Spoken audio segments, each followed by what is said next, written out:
کتنی مچھلیاں ہیں؟ کبھی 200 کی گنتی آتی ہے، کبھی 100 کی. مگرمچھ ہیں، بڑی مچھلیاں ہیں، چھوٹی مچھلیاں ہیں.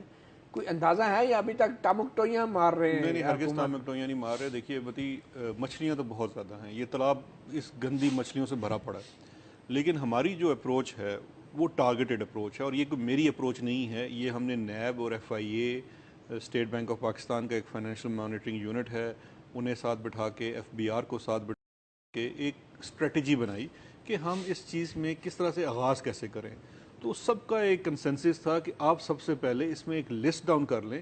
ہر محکمے میں 20 25 30 جو ہیں ٹاپ کیسز، اور ٹاپ کیسز اس لیے کہ اس کے اندر اماؤنٹ زیادہ انوالو ہے، ایویڈنس شواہد تگڑے ہیں اور کتنی اماؤنٹ ریکوری ہو انوالو؟ سکتی ہے. کتنی اماؤنٹ؟ میں آپ کو چھوٹی سی مثال دیتا ہوں کہ نیب کے پاس اس وقت جو آؤٹ اسٹینڈنگ پاکستان سے باہر کیسز پڑے ہوئے ہیں 2 بلین سے زائد، $2 بلین سے زائد کے اس میں اثاثے آئیڈینٹیفائی ہوئے ہیں. تو اس طرح کے کیسز ہیں. اب ایف بی آر کے صرف پاس $2 بلین؟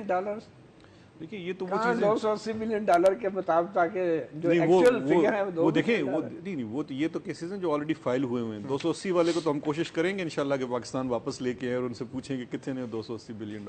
ہاں، لیکن ابھی تک کوئی نام آپ کے ساتھ نہیں دے سکتے دیکھیے آپ؟ نام کے بارے میں چھوٹی سی عرض کرتا چلوں. نام ہمارے پاس ہیں، ہمارے پاس لسٹ تو 400-500 لوگوں کی ہے.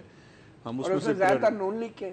نہیں، اس میں کوئی لیگ ویگ نہیں ہے. اچھا. وہ سارے کیسز ہیں جو اس میں بہت سارے سول سرونٹس بھی ہیں، اس میں کچھ سیاستدان بھی ہیں، کچھ بزنس مین بھی ہیں، ہر طرح ہر شعبہ زندگی کے لوگ ہیں.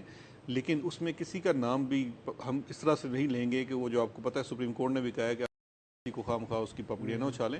اس کا ایک پروسیس ہے، اس کو فالو کریں گے. جب اس میں سے ریکوری ہوتی ہے یا کیسز فائل کیے جاتے ہیں، جب بات عدالت میں جائے گی تو ان کے نام سامنے آ جائیں گے. ٹھیک ہے، چلیں یہ تو بڑی مچھلیوں کی بات ہوگی. مگر جو مگرمچھ ہیں جن کے بارے میں جیسے سابق فوجی حکمران جنرل مشرف کے خلاف بھی اب کرپشن کے کیس کی جو ہے تحقیقات ہو رہی ہیں، ملینز آف ڈالرز ان کے اثاثوں کے اوپر بھی پروب ہو رہی ہے، تو جنرل مشرف کا احتساب ایک معاون خصوصی برائے احتساب کیسے یقینی بنائے گا، دیکھیے جو ان کے جس کے خلاف نیچے آپ کام بھی کرتے رہے ہیں؟ نہیں، میں ان کے کسی کے نیچے کام نہیں کرتا رہا. نیب میں تو انہی کے حکم نیچے